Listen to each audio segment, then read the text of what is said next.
Okay, we'll go ahead and get started with our student presentation here. So everyone, I hope you're excited to hear from some actual students in our department and some takes about our daily lives here in the department as well. So I guess we can introduce ourselves before we start. I'm Zach, I'm a first year master's student. I'm Kirill, I'm a second year's master's student. I'm Lillian, I'm a second year master's student functionally. I'm Yiren, I'm a second year master's student.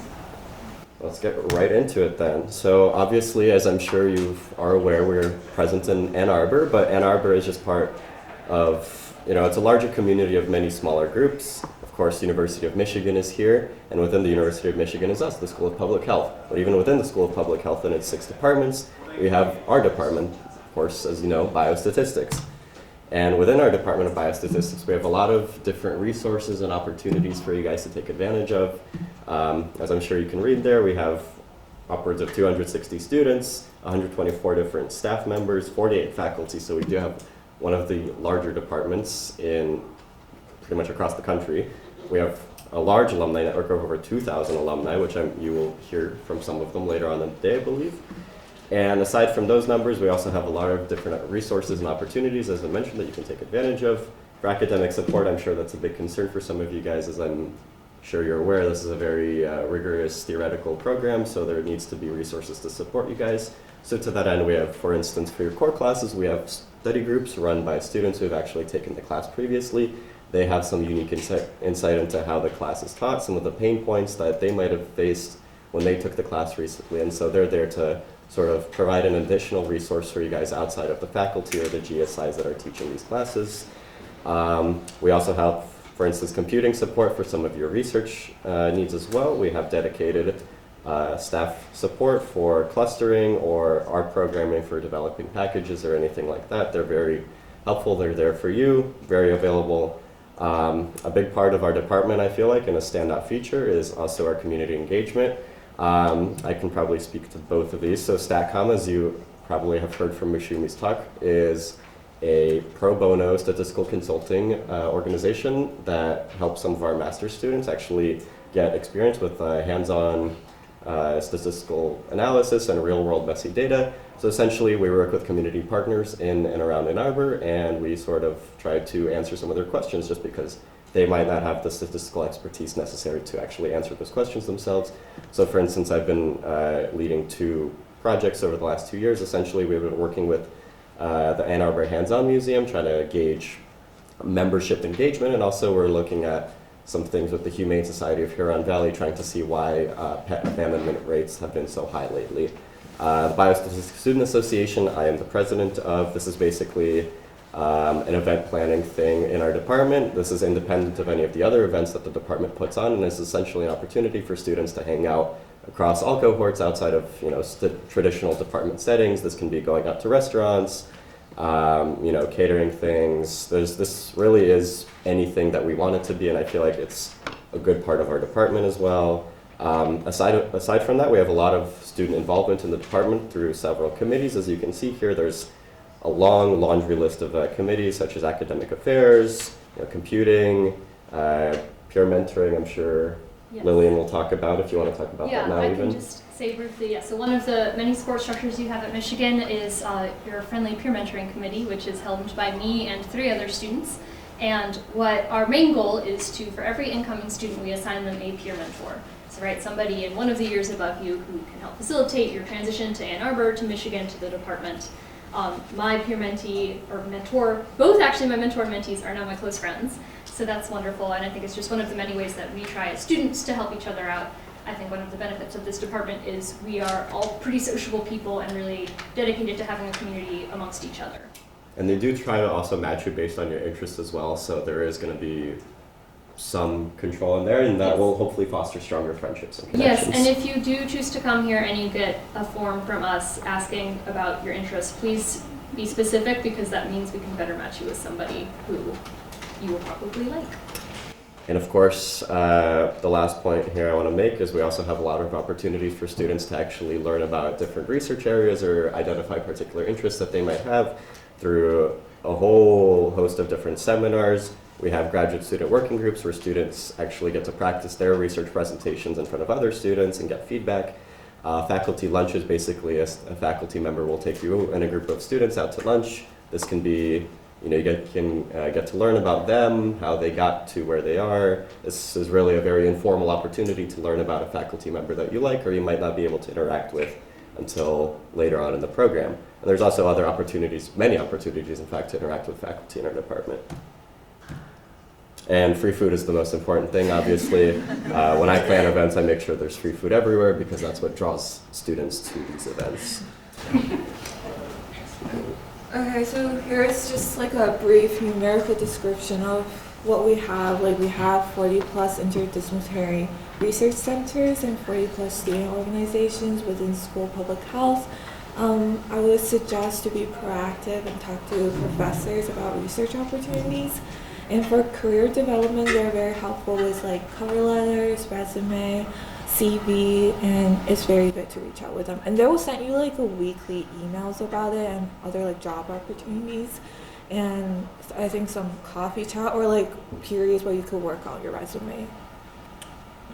Also, kind of on that career development path, I think they talked about Biostatistics 11 in the last session, but that kind of professional development course they had the student success coach come from the career development office, and she hosts sessions for all the students who can go meet with her, kind of build a plan if you have any area that you're kind of struggling with or that you'd like to get better at. She's very good at kind of curating that specifically, and that's another great resource that's available to just School of Public Health students.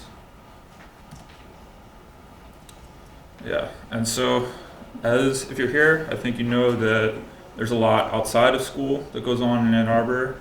It's consistently rated as one of the top public universities in the school.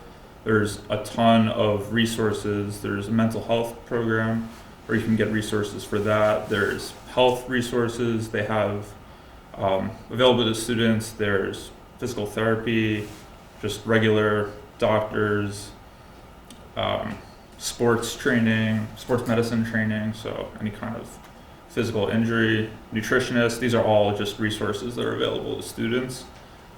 There's 3 large gyms. They're building a new one. I think it's supposed to open up in the spring. Yeah, it's gigantic, and that's going to be awesome. Very close to School of Public Health as well. Less than a 5-minute walk. So in between classes, after classes, whenever. They have literally every intramural sport you could want. Just offered to everyone. They have grad-specific ones and like that. Yeah. And then we're actively also, the GEO is our union, and we've already unionized our student instructors, and we're actively working to get our GSRAs unionized as well. So if there's any concerns about that, we're working towards it. That's how you basically get your pay bumps and your healthcare and all the other benefits of being a funded student. I'll say, I'm sure this isn't a surprise to any of y'all, but we're not just a sports playing university, we're a sports watching university. We take our football in particular very seriously. If you haven't been somewhere with a big football culture, it will surprise you because everyone is real in on it, which is kind of beautiful and very fun. But beware anytime there's a home game, because Saturdays will be a traffic nightmare in a fun way. And for reference, our big lovely stadium, the Big House, with our Ann Arbor population of 123,000 people, the Big House can fit 90% of Ann Arbor in it, so it is quite the place to be on a Saturday night. I would highly recommend, if you haven't bought your football tickets now, definitely invest in that. It is definitely an experience you want to have at least once while you're here, if not more. So I think we all like Ann Arbor as a city. It's pretty convenient, 40 minutes from downtown Detroit if you have a car. And the closest airport is a DTW, which is 30-minute wait. So you could take the Michigan Flyer if you also don't have a car too, and back from the airport. We also have the train station connects to Chicago if you ever want to visit there. And the weather is like iffy right now. It looks okay. It depends on where you're from. It does get cold like throughout like November till February or till now, and it's about 130,000 people, the smallest town with big city amenities, It's a great place to live. Fourth best city to live in America, and third best public school system. And we have very good public school library. No. Yeah, Public library system. Yes. Sorry. If libraries matter to you, which they should, it's a really fantastic library. They have a really massive collection. I can get almost any book I would like, and they do wonderful events as well. They celebrated Mario Day last week with a whole day of events. They do fiber arts expos. They do all arts expos. A bunch of different events. There's this big thing called the Summer Game, which I can't fully explain. You kind of have to be there to witness it, but it's one of the things that kind of fosters Ann Arbor community more widely. All of the libraries are very well maintained. I love them. I think they're great. If you come here, you should get a library card. Yeah.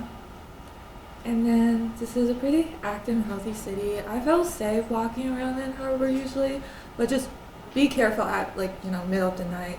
And then it has a pretty decent public transportation system. We have the ATCC and also the school blue buses that can basically get you anywhere in town. And with your M card, you can get on any Michigan or city bus, and it'll pretty much take you anywhere you need to go around Ann Arbor. So it is a very nice city to get around, I'd say. If it's walkable, and it's, again, transportation is nice. So I guess here's a collage of some photos that they put together. As you can see, we're a very lively department. So I guess at the top right here is we have a yearly movie night. We rent out the State Theater downtown, which is a beautiful historic theater, and students vote on a movie and we just go and watch it. We have a dumpling making event for our international Chinese students and just the department as a whole. That is me. This is from our holiday party, I believe. Yeah. We have annual department picnics as well. We have an ice skating event at the Yost Ice Skating Arena. We have a cornhole tournament against the epidemiology department, which we have won 3 years in a row now, I believe. So feel free to contribute to that if you are good at cornhole. And I guess, I don't know what this last one is. It's just, we have a lot of speakers that come in, sure. But other great things as well in our department in terms of social events, and I feel like that is an important consideration when you're making your decision as to where to go. If you're spending 2 or 5 or 6 years somewhere, you want to be somewhere where you can enjoy yourself and not be burnt out and tired of just doing academics and biostatistics all the time, so that is a strong point of our department. So with that, thanks for listening in, and now we'll open it up for questions, which I'm sure you guys hopefully have. Please ask questions. Yes, Liza. Do you have any advice for people that are looking for housing? I would say start early. Michigan does have I would say, for lack of a better term, a housing Tinder. So basically it's a Michigan run website where not only it shows properties, but it shows you roommate profiles. So people will sign up and they'll put their interests on there, what they're looking for in a housing situation, and basically you can pick your roommate there, and then you can find a place together on the same website. So that's how I found my roommates in my housing situation. I'd say it works pretty well. I feel like that's the easiest route to go. What's the website? I don't remember. Okay. But if you just look up Michigan roommate picking or something, it'll come up. It is run by the university, so it is official and sanctioned. If you go to the Michigan housing website, it's one of the tabs at the top. I don't remember exactly what it's called, but it's on that. Yeah, you also have the option of for school graduate housing, it's Munger or Northwood. So Munger, you live with 5 other people, and sometimes you don't get a window in your own little room. You have your own bathroom. I have to be truthful here. Unless you have a doctor's note or your RA, you usually don't get a room with window. So that's, if you guys are in Munger, I would suggest a light, those types of light. That Sun help you, lamp. yeah. My friend had an artificial sun in his room. Yeah, help you regulate your basically seasonal depression. Other than that, I think Northwood is pretty good if you have a car, but Northwood has their bus, Northwood bus, which is convenient. If you get landed in Munger, you can technically change to Northwood in the middle, but you have to communicate with housing. Yeah. I'll also clarify, Northwood does have windows. Yes. Northwood. But I think Munger, the sacrifice is you're in the middle, you're very central, but you don't have windows in your bedroom. I would say also kind of more broadly for housing, Depending on the kind of vibe you want, the undergrads live kind of all around sort of south of the river. So if you go kind of between like Catherine and Ann Street, there are a bunch of houses where like some graduate students live, but it's also a lot of undergrads. Kind of Burns Park is a sort of mix of like wealthy faculty housing and frat houses. A lot of grad students live north of campus and north of the river, and that's usually a little quieter, fewer undergrads. It's farther, so you're going to have to be dependent on a bus to get to campus because parking is a no-go around here. And I think the cheapest part of Ann Arbor is usually out west, so like west along Jackson or Miller Road. Yeah. But Munger is the exception to the no windows thing. We have a lot of windows in Yeah, housing all around. the buses have windows. I live in Munger too. It's not that bad. I do live out by Burns Park right on the edge of Frat Row, and while it is a nice easy walk to SPH, it is kind of far from downtown or anything else, but the bus system, it does help me the bus takes me straight to SPH or even further to downtown as well, but that website also has like, you can look on a map where like the particular property is located, so that can help you decide like, oh, if I want to live somewhere out west, I would look properties out west, or if you want to live north, depending on what your budget and preferences are as well. Yeah, go ahead. Sorry, so is it kind of just like the more walkable you go, the more expensive it's gonna get, sort of, or? Yes and no. Yeah. Okay. Like it also depends whether you're like walkable to what? To downtown or to SPH is also a consideration. Yeah, I guess just both, like just normal amenities or whatever. Rent might be a little bit more, I guess relative to where you're from, rent is probably going to be a little bit more, housing is generally more expensive in Ann Arbor. Yeah. So that is why we also advise you to start looking early, Yeah. because generally all the good properties are going to be up for grabs early on in these first 2 months. Remember, the undergraduate population here is massive. So you have the housing market is crazy because you have 40,000 undergraduates coming in each year who have to live somewhere. Rent is cheaper out on the west side because it's a little harder to get to. But I mean, like I have my peer mentee lives out on the west, and her apartment is nice. It's just a little far. You could also, if you wanted to be bougie, you could live in Carytown, which has the farmers market and Zingerman's. So there are a lot of options, and I think people usually find something that works for them, but it's a little brutal, not gonna lie. I think in general, the public transportation system is pretty good too. So wherever Regardless you of where you are. you'll be able to get to where you need to go. Yeah, would it be good to pay attention to when you're looking, like how far is the bus line? How frequent is that bus? What are my options? Yes. You said parking's a no-go? Yeah. Is it like worth having a car up on campus? Not Or I have a car and I love having a car. I like Okay. driving. I don't know. I think it makes a lot of things easier, like groceries and kind of chores. But in terms of like if you need to come to campus, you should not take your car. Like any university, right? Like just like parking on campus, especially in the weekdays, is really difficult and not worth it. But I think kind of for Ann Arbor more generally, like I said, I really like having the ability to drive wherever I want. But it's not necessary strictly. On the other hand, I don't have a car and I pretty much walk or take the bus everywhere, but there are options in Ann Arbor if you do need a car for something. So there's like a rental service called Zipcar, and so basically instead of renting it for the whole day, you rent for you select like on 30-minute intervals how much you want to rent the car out for. So like for 2 hours you can rent something for like $25.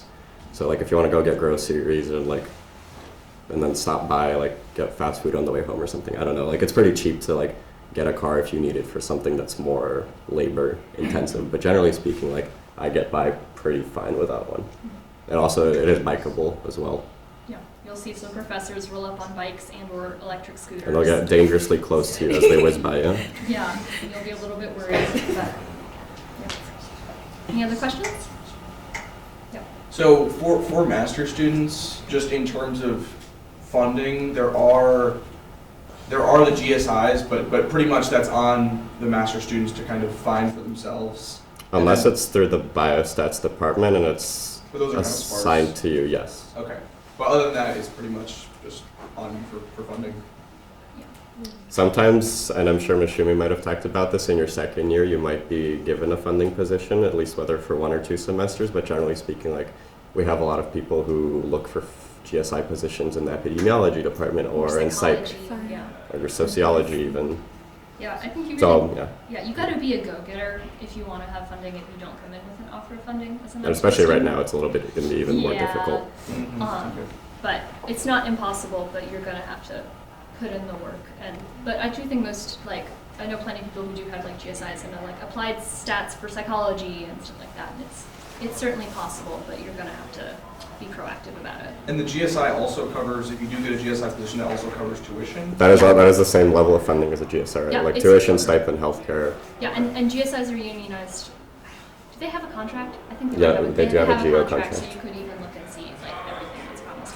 Currently, the stipend for GSRAs, GSIs is 41K, plus health insurance and tuition. And health insurance is pretty good. I got no. I think for no GSIs, it's a complaint. little higher. So my GSI paycheck was a bit higher than my GSRA. Well, then. That's what being unionized gets you. But yeah. Just in terms of like, I guess, what percentage off the top of your head of like biostatistics master's students are able to get like a GSI like within a year? 10 to 20, 10, 15. I'd say Okay. 15%. Okay. There's other options too if you're not strictly funded. For example, I took a bioinformatics course my first semester and kind of worked through that department to land an hourly research position through that, and then hopefully that kind of works its way into more of a opportunity there. But there are other avenues to get there too. Okay. And that's why it helps to have professors know who you are, because then when it does come time to, if they have a position available, they might be able to consider you like off the top of their head. Okay. If you have made like a concerted effort to like make your interests known, and whether it's like a research position or like a teaching position. And there's also like the temp hourly appointments, which I feel might become a little bit more common now. Those are definitely easier to negotiate because it is less of a burden to like on the faculty in terms of their finances. But that's during the regular semester. During the summer, faculty members are much more available to fund you just because they're not paying your tuition then. So it is much easier to land a summer research opportunity in the department if that's what you're interested in. Yeah, and if you want to be like a GSI for an internal biostat course, it has to happen in your second year. But like, you know, like the current GSIs for 650 and 601, which are your like freshman fall, like those are second year master's students. Same with some other electives like survival analysis or statistical computing. Like those do exist, but you're going to have to like one, do really well in that course, and I think two, make that connection with the professor and look for it. Yeah. Sorry. And then in terms of getting to know faculty, is that kind of another thing where it's basically on you if you're a master's student to like pursue those relationships? Yeah, I think one of the most helpful things for me was just to be in the common room and kind of be in spaces where you're going to be running into people, go to events and be gregarious and outgoing. You know, I think space is really limited for such a large cohort. So I gotta be honest, I don't know where like half of our cohort is most of the time. More than half, because actually. most of us are on the fourth floor, right? And if you've seen our common room, it's small. And so there's like a limited subset of people you have coming in there, but the fourth floor is where all the professors are. So they'll come in there and get their coffee, and if you are a go-getter, you can go be like, hello, my name is Lillian, what do you do? And just sort of strike up that conversation. Well, that's not the only avenue to pursue those connections. Obviously, through there's like obviously, as I mentioned, the faculty lunches, just seminars, and like again to Lillian's point, that like element of human connection is important. Like even if you're walking by them in the hallway, like you can strike up a conversation there, and they're not going to view you as just like some random person. Like like the professors and the faculty here view you as like actual people, and like they do make a concerted effort to actually get to know you. And I feel like if you reciprocate that effort, then it does go a long way. Yeah, and there's obviously, right, a hierarchy of professors and students, and we're all respectful toward each other, but like, we're on first name basis with all of the professors. You know, some of them might feel or see more intimidating than others. Like Sebastian Zollner, who is German and tall and long hair, sometimes intimidates people. He's a very nice man. But really, like, I think that was one of the reasons I chose to come here, is because all the faculty really seem to actually care about students and want to interact with you. So I think that is, if you're like, make just sort of the effort to be there and be in spaces where you can interact with them, like that's very possible. And for instance, they're here on a Saturday talking, like half of our department is here talking to you guys on a Saturday, which I guess is like one example of how they're going out of their way to get to know students who are coming here, and then even students who are interested but maybe not like guaranteed to come here. I think it's the department as a whole has a very professional feel to it. It's much less like an undergraduate kind of relationship where you are coworkers with the professors in a way. You're working together to solve problems. You're not just there for them to teach you. You're there to work together. So that's another positive of just how the professors go about their relations with students. Actually, another example to your point, office hours is important for that as well, because while office hours may help you actually understand the class material, it also helps you get to know the professors well. Like they're not there exclusively for the class material, right? Like you can just go in there, maybe you can ask a question, and then you can strike up a conversation about whatever Go it is. to office hours. And so I think particularly the first year professors will be like, you should just come stop by so I can get to know you. Do that. And not many people do, so if you do that, that makes you stand out. I think we have time for like one or two more questions if anybody has anything pressing. Yeah. How many hours do you spend on coursework per week? That is a semester by semester, class by class basis. Your first year will be more, I would say, academically intense just because you are getting used to the program and the style of like synthesis of knowledge that they are like pitching to you in your core classes. But again, there are many resources to help you. So I would say maybe like in your first, like you say per week? How many hours per week, you asked? Yeah. I mean, it's a full-time job, but I'll say, and y'all can also compare your experiences, but my experiences are not universal. I feel like I work less now than I did in undergrad. But I worked a lot in undergrad. What about you? I felt the same, but a bit less. It's more, I don't know, it's more like you want, for me it's like the stressful part's like summer, what do I do for summer, what do I do for after I graduate. So like coursework wise, it's not as stressful as undergrad. I would say, again, echoing the point, your first year will probably be a little bit of like just learning how the department works. And then I personally felt that my second year I had like a better grip of what I was doing and my time management.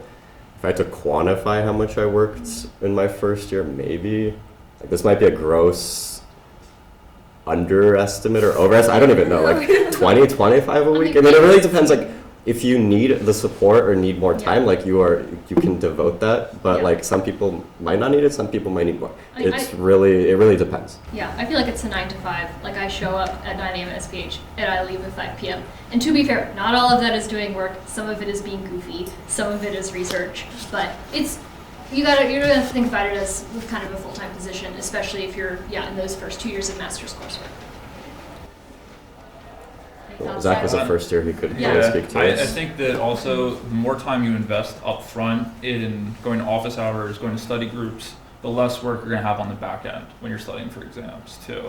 So taking that time, you have to do it yourself. No one's going to make you do it, but if you put in the time up front, it becomes easier down the road. Like they're saying, in the second years, as you get more into the program, things become easier if you invest the time up front.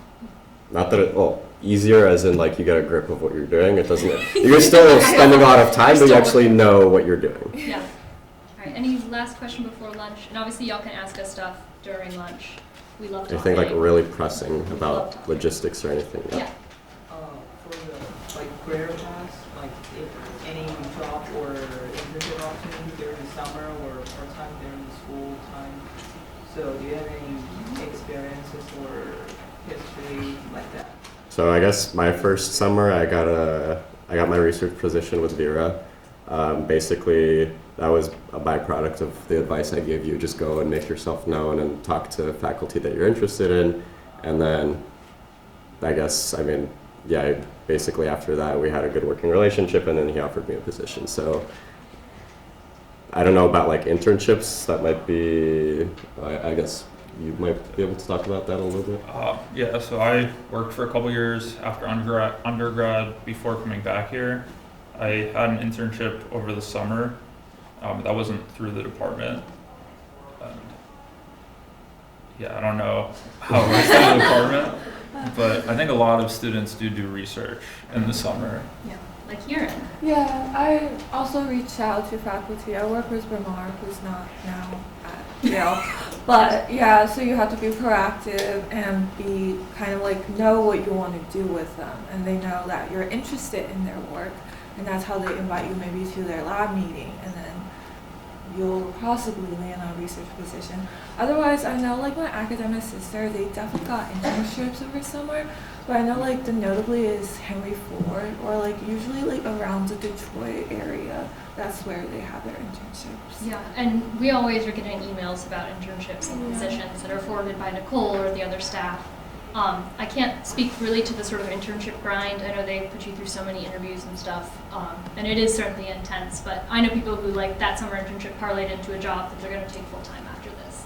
So, yeah, I think you got to work for it, but I do think the opportunities are definitely there, and the department helps push them to the forefront. And I guess one last note before we wrap up here, like the faculty are also very open to like cold emails. Like just if they've never heard of you before, like they will not just ignore your email. They'll probably respond. The worst they can say, like don't be afraid to email them. The worst thing they can say is sorry, I don't have room in my lab or funding.